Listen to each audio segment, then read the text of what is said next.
Good afternoon, everyone, and thank you for joining us for another JINSA update on the ongoing war between Israel and Hamas. I'm Ari Cicurel, JINSA's Assistant Director of Foreign Policy. I'm honored to be joined by retired IDF Major General Yaakov Amidror, a JINSA Distinguished Fellow and former Israeli National Security Advisor, and retired IDF Major General Yaacov Ayish, JINSA's Julian and Jenny Josephson Senior Vice President for Israeli Affairs, and former Israeli Defense Attaché to the US and Canada, and Head of Operations for the IDF General Staff. As always, you can find the latest information and analysis that JINSA has produced at jinsa.org, including regular updates on the war. I welcome listeners to use the chat function in Zoom to ask any questions of our panelists. Before we get started, I would recommend that everyone read the open letter from 94 retired US generals and admirals that JINSA organized in support of Israel, which ran in the print edition of the New York Times yesterday. You can find the letter on JINSA's website. General Ayish, I'll start with you. How have Israeli operations in Rafah continued over the past week, and why are operations there important? Well, let me remind our participants that the mission is to dismantle Hamas, and for that sake, there are four elements that the IDF have to pursue. One of them is Hamas infrastructure all over Gaza. When I'm saying infrastructure, I mean military infrastructure, to include Rafah and the refugee camps surrounding Rafah city, Shabura and Brazil. The second element is to dismantle the Hamas battalions, to include the 4 battalions and those who ran into the Rafah area. They are still an effective power. The third element is the leadership of the military leadership of Hamas. And the fourth element, just to remind our listeners, is the administrative power of Hamas. And in order to do that, you have to complete the mission in Rafah, to take control on Rafah and Rafah passage, and make sure in administrative and operational terms that the humanitarian supply coming into the Gaza Strip is now no longer under the control of Hamas. Without their military power, they won't be able to do it, and then we'll be able to discuss alternatives, which I assume we will be able to discuss later on. That's how important is the mission. Without it, you will have the lines of supply from Sinai Peninsula into the Gaza Strip opened, and Hamas will be able to control them and to allow all type of free armament and replenishment coming into the Gaza Strip. To that extent, that mission is important, without really elaborating at the strategic level what are the implications and what type of threats these type of battalions might pose to the villages near the border if we won't finish the mission. So I was trying to be as concise as I could. These are the considerations, and that's why it's so important. Thank you. And with those considerations, Israel's been signaling for a while that Rafah is the next place that it will expand its operations. It's obviously started these limited operations. But with those considerations, do you anticipate that in the next coming weeks, there will be an expansion of Israeli operations in Rafah? It's already happening. In fact, Israel is not only signaling, that's exactly what the IDF was instructed to do, and he is doing, not only in Rafah, but also in Jabalia and Zaytun, and I assume we'll hear about many new places. Wherever the IDF will identify a new regrouping or reorganization of Hamas, or if they will try to reestablish their capabilities in a certain neighborhood, the IDF, this way or another, will find them and will deal with them. And that's why we see also operations in the northern part of the Gaza Strip, in the Zaytun area, Jabalia area, Bet Lahia, and many other places. And we saw it also a few weeks ago when the IDF encircled Shifa Hospital and killed many terrorists that found the Shifa Hospital as a safe haven. Thank you. I certainly want to come back to some of those other operations throughout the rest of Gaza, including Jabalia, but want to stick with Rafah and bring in General Amidror. The Biden administration has withheld an arms shipment to Israel, and President Biden threatened to withhold arms if Israel expands its operations in Rafah.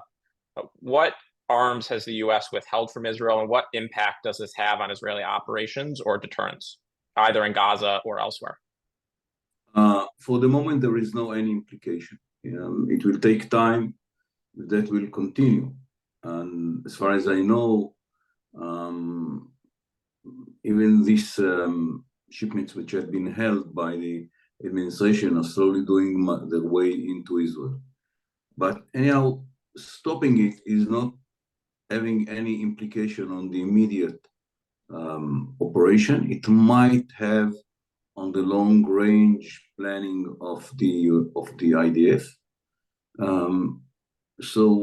And deterrence, I don't know what deterrence is. You never know when you have it. You don't know when you lose it. I don't think that it is connected to deterrence at all. For the long range, if Israel will not have good relations with the America, it might change the judgment of leaders around Israel about its capabilities. But I think it's a very long process, and for the moment at least, there is no any implication on the ability of the IDF to conduct the operation in Gaza.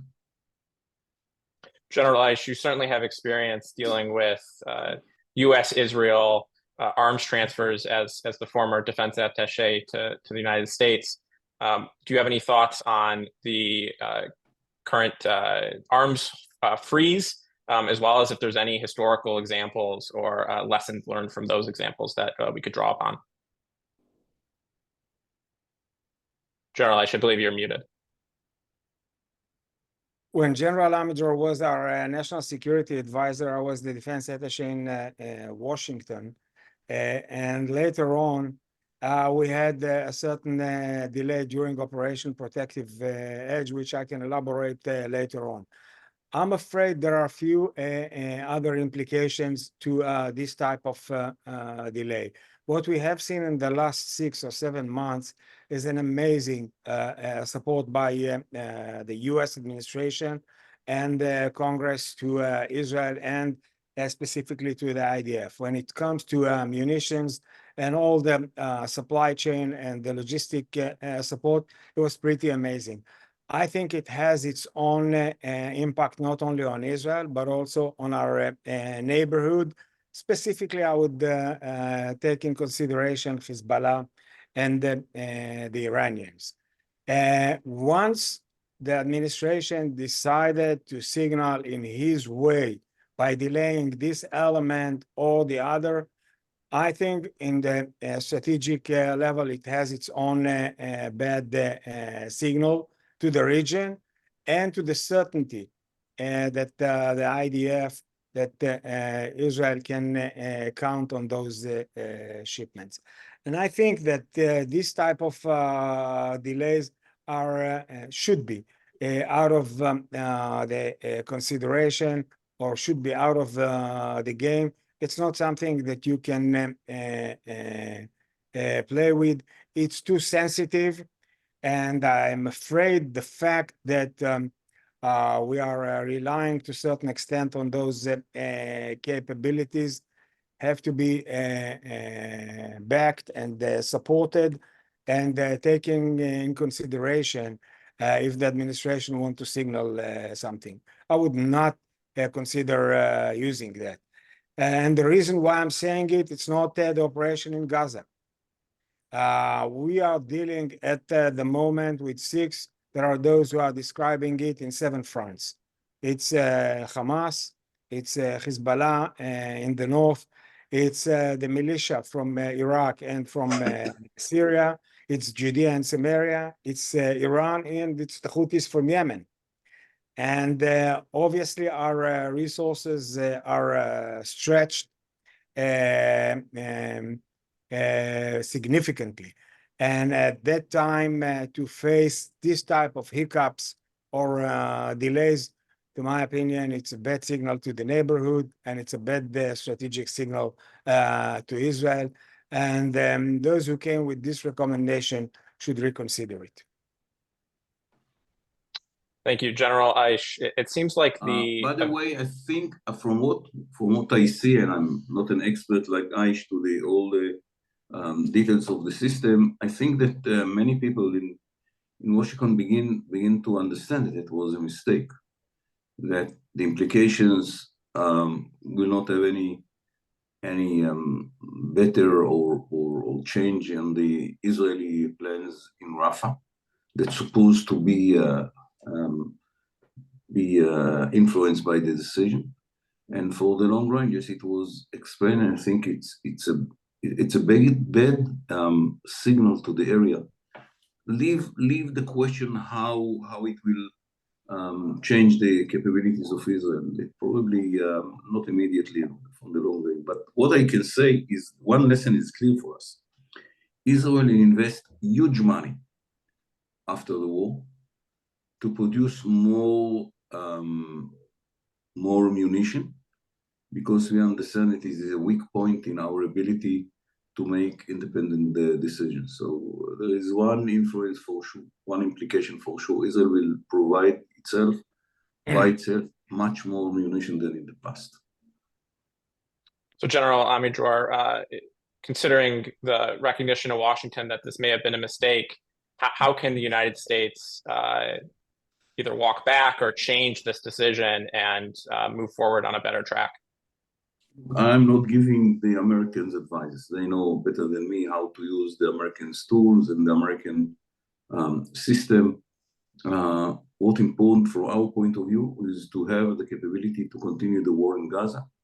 And if will be a need to make what is needed in Lebanon, including to initiate a war if the diplomatic efforts do not succeed.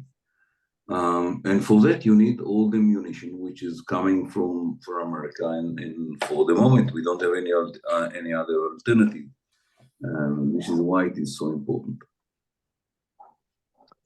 General Ayish, it seems like the evacuation of civilians in Rafah has gone better than a lot of public reports had speculated it would go.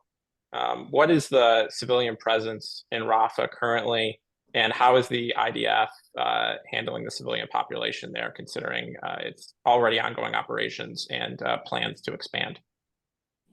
In a second, I'll answer the issue about the civilians in Rafah that are mobilized quite widely to safe areas, humanitarian areas, which are designated by the IDF, with all the other humanitarian supply allowed by the IDF in.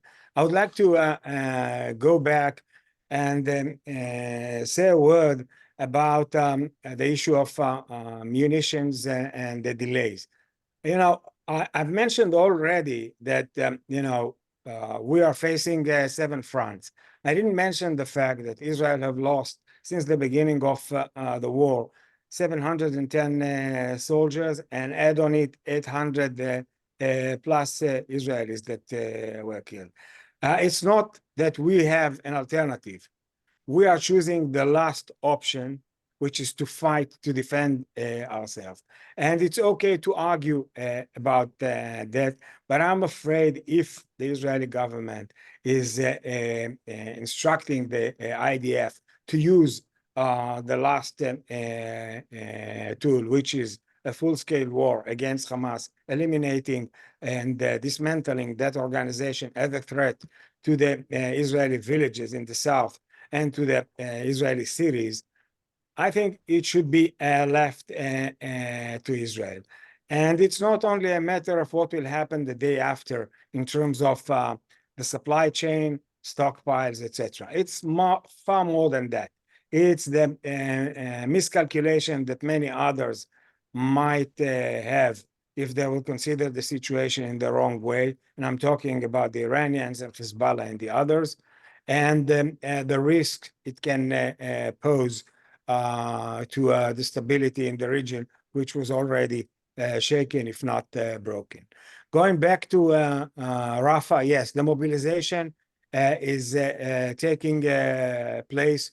And as I said, there are designated area in the Mawasi, there are tents and all the other stuff that is provided for that sake, to include field hospitals and all the supply, food, fresh water, and electricity, fuel, and generators. Obviously, those who are not involved in the war prefer to move, and we are using different tools to direct them: leaflets, phone calls, text messages, and so on and so forth. Listeners to these briefings should not be surprised. We said for a long time that unlike very pessimistic assessment from abroad and within Israel about the ability to move this population, I think that people who listen to us understood that that what was done in North Gaza can be done in easier way in Rafah, because they have the experience. The Palestinians have the experience that if they move to safe havens, they know that no one will hurt them, and Israel is very cautious not to strike in these areas. It's not an easy move. They are moving around the Gaza, but it is a battlefield, and this is the result of the war, which was initiated by Hamas in the 7th of October. But the ability of the IDF to convince the Palestinians to move is based on the well understanding of many Palestinians and their experience that when the IDF is designating a safe haven, in most of the cases, they are safe there. And it's very important with all the facilities that General Ayish mentioned. And this is something that we have to bear in mind. The Palestinians trust when the IDF is telling them, this is the area in which you will be safe. And it's very important, psychologically and politically. General Amidror, we have a few questions on the same topic, so I'll blend them together. With civilians leaving Rafah or elsewhere in Gaza, how does the IDF ensure that Hamas does not blend in with the civilian population and escape an area that the IDF is trying to target them in? We don't have, in this case, a good way to identify who is terrorist. We try to identify when they move near to us, we secure the corridors which we open for them. But we know that many terrorists, or probably many terrorists, will go with the civilians. But in the Gaza Strip, it's almost impossible to identify who is terrorist and who is not. Within the population of Rafah, of Khan Younis, of Gaza, the mix between the civilians and the terrorists is part of the way of life. I mean, you go home, you eat as a civilian, you go out and you take your Kalashnikov, you begin to be a terrorist. If you pause in a coffee shop and you put the Kalashnikov nearby, you are a civilian, and so on and so forth. There is no way, just to make people understand, to describe how they are firing the rockets. The rockets are there, under cover, under some plastic or something. And someone is sitting at home, and he knows that in half an hour he has to launch the rocket. He's going out of his house with the onion in his pocket, and under the pocket, inside the pocket, there is a little phone that he just connect to the rockets. He's going back home, he's calling his number, and that's it. I mean, he's a civilian 99% of the time.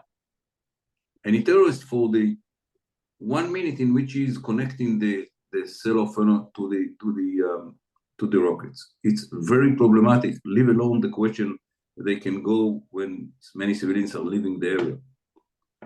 At the end, if they are leaving the area and we don't identify any weapon on them, and we don't have their face recognition and so on, the chance that they will live with the population is very, very high. But what's important for us in this stage is not to kill all the terrorists, is to dismantle the system.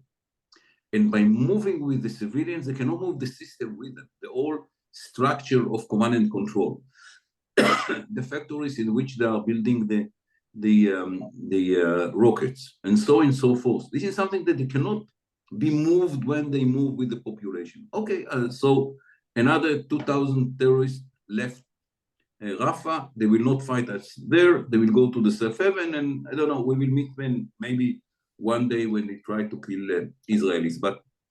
But there is no any implication of these terrorists which went out of the area to the mission of the forces in Rafah, is to dismantle the battalions, the system, not each member of Hamas.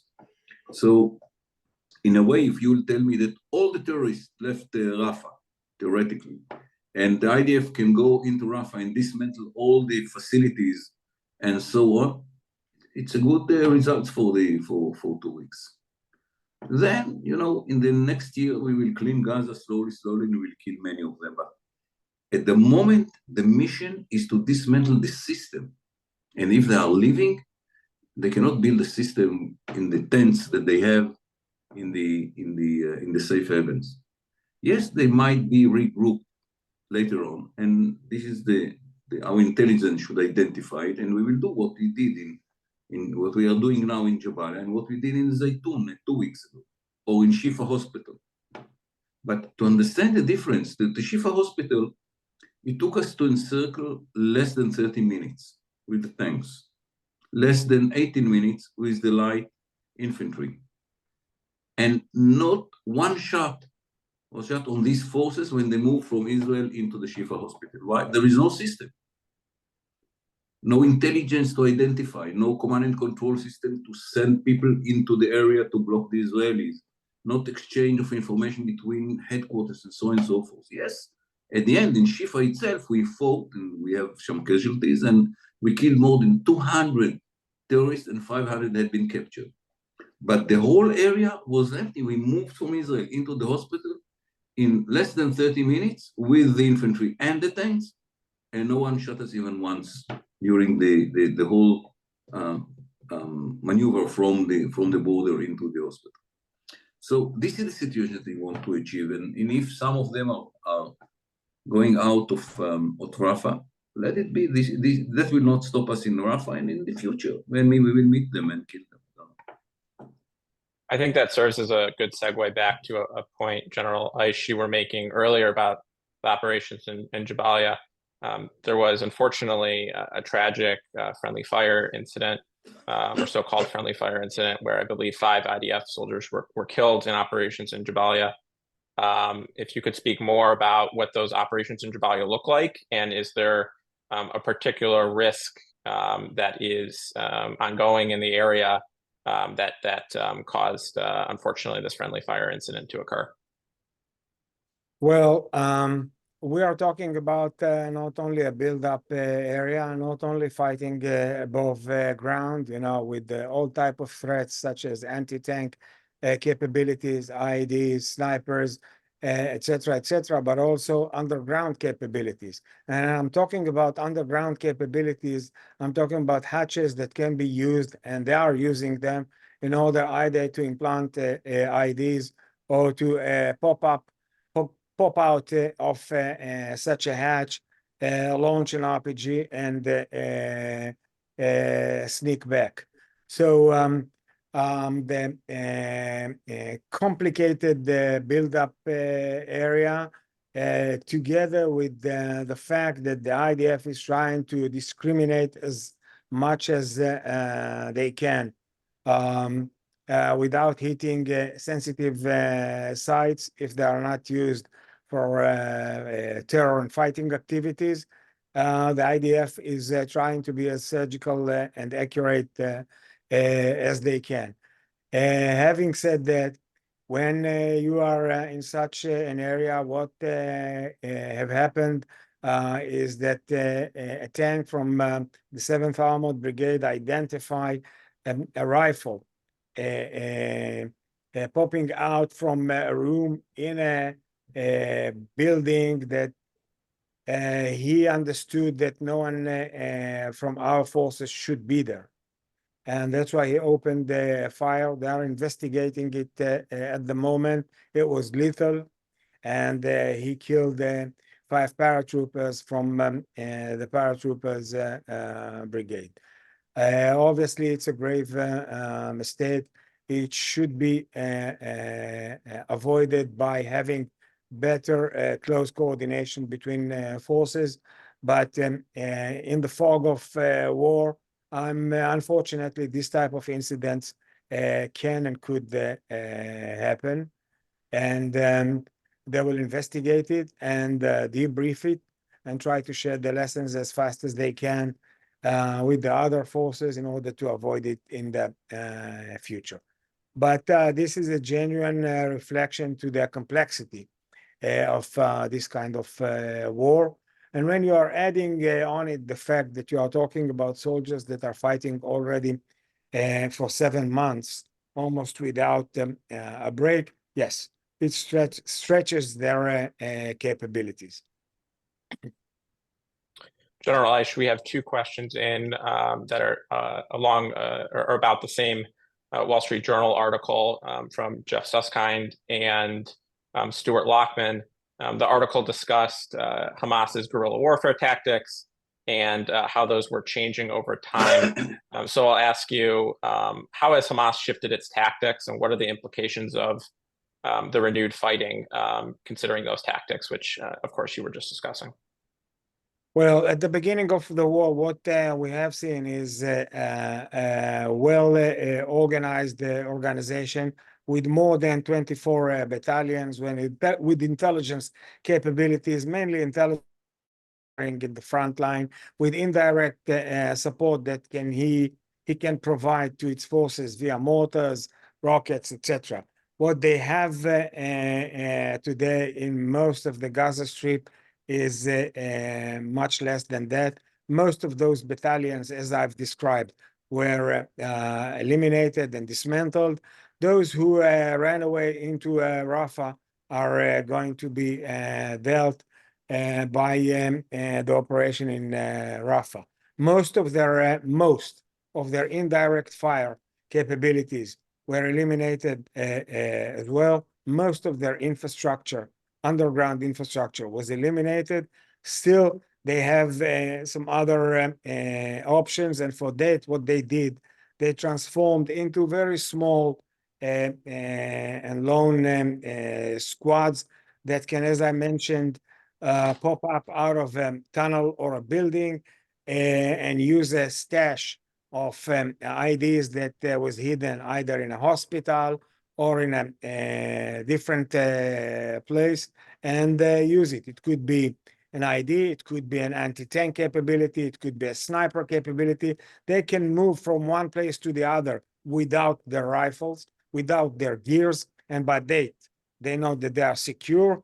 And when they are arriving to the other place, they have a stash with all the other equipment, and they can use it. And that's what they are doing. And that's why we see ongoing operations in Jabalia and then the other neighborhoods.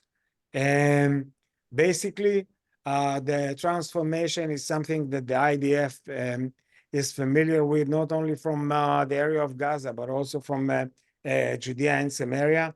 And the mission is the same mission, is really to dismantle Hamas as a military organization that pose the type of threat that we have seen in October 7th. General Amidror, there's several Israeli leaders have weighed in on what a post-war Gaza could look like, whether it's time for Israel to start planning for that. Leaders including Prime Minister Netanyahu and Defense Minister Gallant, as well as others. Could you walk us through what those discussions have entailed, as well as what the I'll begin with the. Sorry. No. Sorry. Go ahead. With your permission, I'll begin with the options. option number one is that Israel will take responsibility for the Gaza Strip. From the security point of view, it's probably very good option. It will be very problematic because Israel will have to take responsibility for all the civilian side in Gaza, and it's about taking care for 2 million Palestinians in an area which high percentage of it was destroyed through the war. And I think it will be more a burden on Israel than give Israel any benefit. The second option is, it's probably the natural one, is the Palestinian Authority. They were there till 2006. They had been expelled by Hamas after the elections, during which Hamas won the majority of the members of the parliament, of the Palestinian parliament. And we know how to work with it. It is the plan of the Americans. Americans are speaking about reforming it. I asked some Americans, what does it mean? They say less corruption and more democratization. I think it's a very optimistic view about the ability to change the Palestinian Authority. The Palestinian Authority without corruption is a man without an oxygen. I mean, it probably cannot work. And democratization, I ask only one question: if in democratic elections, Hamas will win, or can the Americans guarantee that the area will not be controlled by Palestinian Authority, which is controlled by Hamas? And the answer was honestly no. So I told Americans that instead of these complicated reforms of democratization and anti-corruption and so on, which is almost impossible to achieve, maybe it will be easier to outlaw Hamas, and they don't even think about demanding that. So this is the second option. The third option is Arab countries. Many Israelis dream about combination of Egyptians, United Arab Emirates, and maybe Saudis and others that will come to control the area. I don't see it happening without the Palestinian Authority. I don't see any Arab country which would be ready to control Palestinian without the involvement of the Palestinian Authority.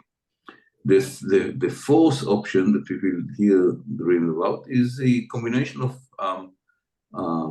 Western countries that will take responsibility, and to rebuild the Gaza as well, you need probably $1 trillion for that.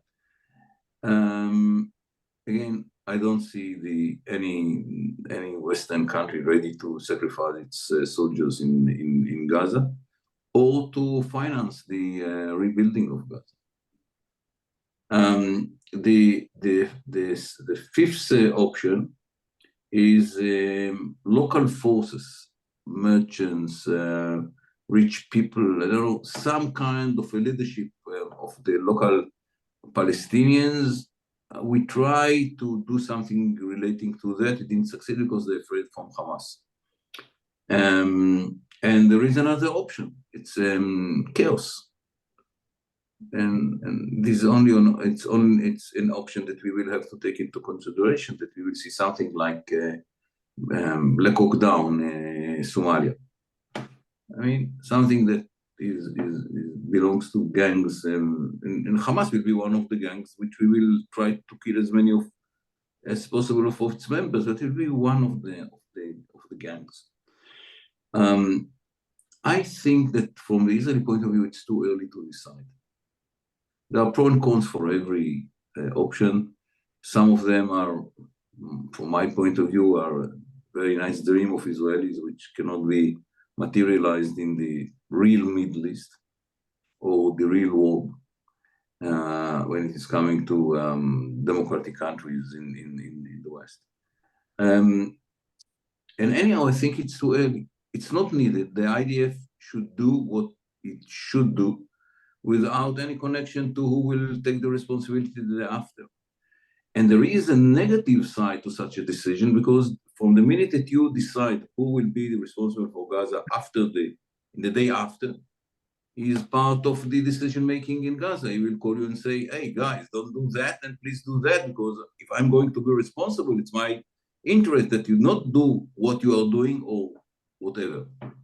I don't want another one to take part in the game within Gaza. It's very much complicated when it is us, Hamas, the Americans, the Egyptians, and so on and so forth. I don't need another player in the game which will make it even more complicated. So I think that we should not make any decision now. These are the options. None of them is something that we are dreaming about. By the way, in the whole arguments before the war, when we spoke about Gaza, we said, always we said, at the end, no one will be ready to take the responsibility for Gaza. And we will find ourselves with something which we don't want to be responsible for. In all the arguments in the system and out the system about, okay, what should be done in Gaza when we dealt with the worst scenario, that was the immediate argument. Why not to do it? Because who will be there at the end? So these are the options. There is another demand of the Minister of Defense. He said that Prime Minister should declare that Israel will not remain in Gaza. I think that Israel should do it, but not all the political elements in the government think that this is something that should be declared. I think that it should be declared, that Israel does not intend to stay for eternity in Gaza. We will be there for the time which is needed to destroy all the remnants of Hamas. But the minute after, we will not have to be there. Gaza should be like Area A. No Israeli sovereignty, no Israeli forces, and Israel and the IDF can go into it whenever there is an intelligence justifying an operation. This is the only demand that we have about Gaza after the day after. Thank you. I would point to the viewers to a report by JINSA and the Vandenberg Coalition that outlined an international trust as one of the potential options. And there's been reports recently about private security contractors potentially handling the Rafah crossing. That would certainly be in line with some of the elements that JINSA and the Vandenberg Coalition laid out in that report. Yes, and what will happen after the first 3 Americans will be killed there? I don't want to be in the position of those who have to explain it. I agree. It's certainly a strategic challenge. There are no easy or easily good options. As a reminder, you can submit any questions through Zoom's Q&A function, and I'd be happy to ask the panelists. Turning to the north, General Ayish, how is the fighting between Israel and Hezbollah, as well as attacks coming from Syria or reportedly as far as Iraq, proceeded over the last week? So thank you for that question, Ari. The north, I'm afraid, is the center of gravity. We are already 7 months in an attrition warfare with Hezbollah. While we have achieved an amazing operational success, I would say we have a total strategic failure over there. When I'm saying a strategic an operational success, I mean hundreds of Hezbollah operatives, to include the infrastructure, were struck and killed, to include today and yesterday. And at the same time, the strategic achievement of Hezbollah is that 43 villages and small cities along the Israeli northern border are evacuated from the residents. We are talking about, the formal number is around 60,000, but practically speaking, I think the number is doubled. And it's not clear when they'll be able to be back to their village. And I'm not describing all the damage that they have caused. And I think that the asymmetry that we are facing in the north is the key challenge for the Israeli government, together with the IDF, for the next few months. And it's not only an operational challenge, it's also a strategic challenge. And it's not only about achieving a ceasefire, it's really the ability to restore security and sense of security for the Israeli residents of the north. This is the real challenge that will allow them to be back to their villages, to cultivate the land, to farm their farms. It's really the big challenge ahead of us. So far, as I've described at the operational level, great success for the IDF, with minor incidents that Hezbollah succeeded, mainly via drones, to penetrate Israel air defenses and to hit several targets, but not more than that. If you are looking at its tactical leadership, is losing quite many commanders at the tactical level.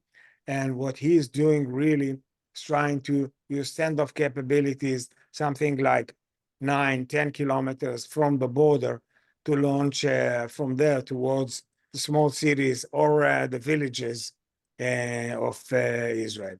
However, I would conclude by saying that attrition warfare is contained and not yet escalated, although the IDF is striking in the Bekaa Valley and in many sensitive, deep targets inside Lebanon. But still, at the moment, contained to that level. Thank you. We have a question in from David Elman. Could Iran's plan be to exhaust the IDF with Hamas and then Hezbollah, Syria, the Houthis, both in terms of physical support and more so by exhausting the supplies of bombs that the USA is now restricting and other supplies? General Ayish, I'll pose that question to you. Well, they can try. However, at least from what the IDF unit have proven us in the last 7 months, they know not just to fight in amazing way for months after months, but they know how to go out, replenish, recover, visit families, friends, and to be back to the field. Take a look at the 98th Division that is fighting today inside Gaza after a short period of recovery and replenishment outside. The same, the 162 Division, the same with other divisions. I won't go into numbers. They know how to do it. The same to the north. However, it's our interest, first and foremost, for our civilians and the residents of the north and the south to shorten the war as fast as we can if we want them to be back to their houses and villages. And if we want them to be back at school and to live a normal life. And for that, the idea in the south is to finish the job and to create a security zone inside the Gaza Strip, and I'm afraid we are going to see something similar also in the north. It's a matter of time. General Ayish, a final question from me, and then I'll turn it over to both the panelists for final remarks. We talked about Hamas's tactics with guerrilla warfare. Has there been any recent evolution in Hezbollah's tactics? Yeah, Hezbollah, after they've lost hundreds of operatives in the last 6 months, decided to withdraw from the southern part of Lebanon and to act with standoff capabilities, i.e. To lower his signature as much as he can and his presence along the border, and to launch, as I said, from the rear towards the Israeli villages and cities. That's what they are doing. They are trying to transform. You can assume that the IDF is not waiting for them to transform, and that's it. But also, the IDF is adapting its tactics. As I said, at the operational level, it's a great success. The challenge is at the strategic level. Thank you, General Amidror. Any final remarks? About the last question, we have to see that there is a kind of change in the tactics and in the strategy of Hamas. At the beginning, they tried to bring Palestinians, tourists, and to bring them to the fence and to help them to cross the fence. They had in mind something which will be infiltration of Palestinians into Israel and so on. They didn't succeed to cross the border even once. All the Palestinians have been killed either before the fence or immediately after that. Then they change and they begin with the rockets and the missiles, and so that we are intercepting most of them or many of them, and they begin to use huge number of Cornet, of anti-tank missiles, which is very low, very fast, and we don't have a good interception system for that. We have on the tanks, but not in other places. Thanks. Then they decided to bring more drones, because they understand that even if we succeeding to intercept 90%, the other 10% might be a huge impact. And this is what is the kind of war that we have today. The numbers that General Ayish just mentioned, we killed more than 300 Hezbollah members, let alone the Palestinians, more than 300. They admit that we killed more than 300. I don't know what is the real number. We have, if I'm not mistaken, 22 people that have been killed since the beginning of the war in the north, including civilians and army personnel. We succeeded to erode part of their capabilities. For example, we are flying over Lebanon, something that we didn't make before the war. And they succeeded to destroy a few hundreds buildings, apartments, buildings in the villages near the border. It will take time to rebuild and a lot of money, but they didn't succeed to make something to the Israeli military capability. We didn't lose any of our capability. Now we're more trained, and all the forces there are in very high capacity to fight, but they didn't succeed to erode any of our military advantages. And we succeeded to do it on the other side.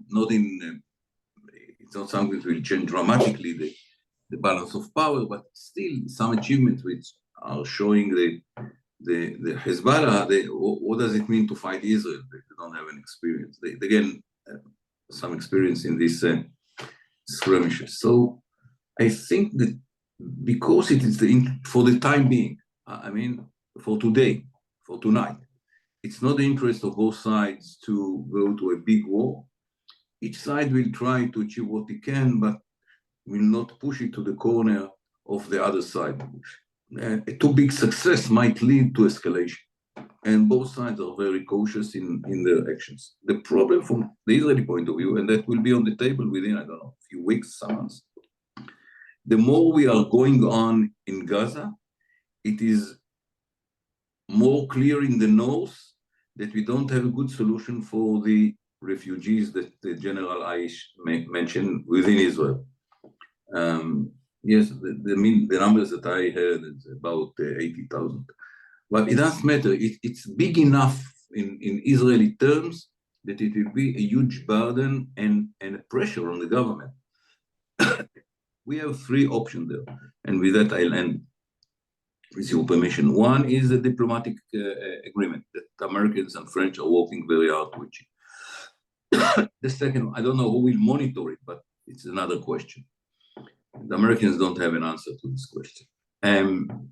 The second option is that Israel will add many more forces to the north, so that even if the IDF will surprised by the Hezbollah, enough forces will be there anyhow to contain Hezbollah on the border.